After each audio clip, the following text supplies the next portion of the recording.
Okay, we're closing in on the end of our low-resolution wireframe. By the way, I hope you've been saving as we've been going along. Controller Command S every once in a while, or you can choose File Save. All right, let's go after the news feed now. This won't be too much trouble. I'm just going to zoom in a little bit on my layout, and I'll tap the T key on my keyboard to go and grab the Type tool out of the toolbox. And I'm just going to go ahead and single click about in here somewhere towards the sort of the top left there, just underneath my last content box. And I'll type in article title, just as we've done a few times already. And then let's go and format this guy a little bit. Okay. So this time I think what I'll do is I'll use my actual character panel for this. So I'm just going to hit Controller Command T on my keyboard. You, of course, could head to the window menu and then all the way down to type, down towards the bottom, and then over to character. That would be just fine as well. Okay. Now, inside the character palette, I want to go and set my font. I'm going to stick with the same settings that I've been using all the way along. So I want to use Georgia Bold for this guy. And I also want to increase the font size.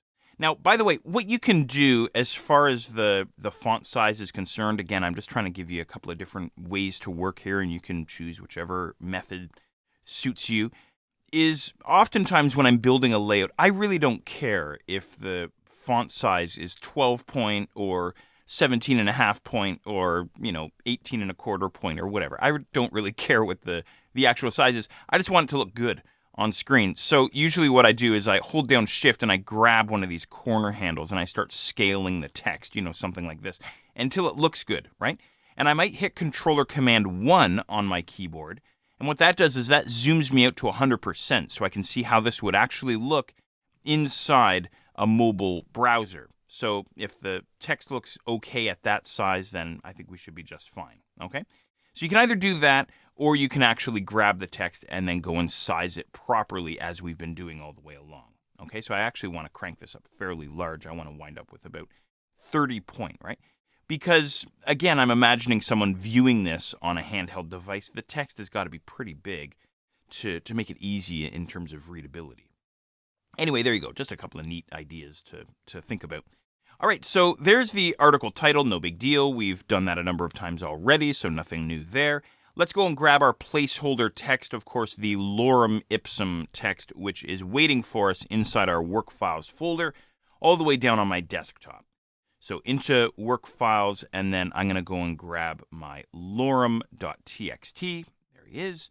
And then once again, I'm going to select all this text, Controller Command A on my keyboard, and then copy him, Controller Command C, and then back over to my wireframe here inside Illustrator, and I'm going to go and create a text frame this time. So I've talked about this a number of times already, but the Type tool, you can either single click with them to create what's called artistic text, or you can click and drag out, as I'm doing here, to create what's called paragraph text or boxed text.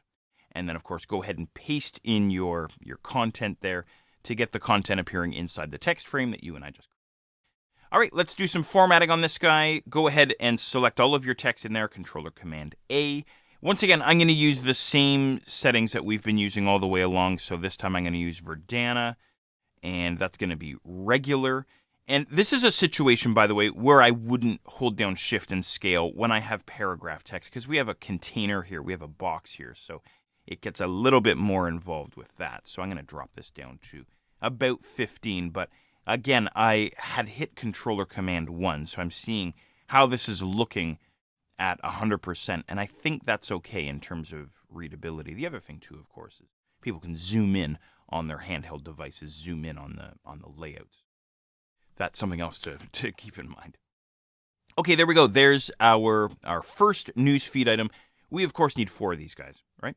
So let's see here. I'm going to get rid of some of the clutter that I have here on screen just so we can see this a little bit better.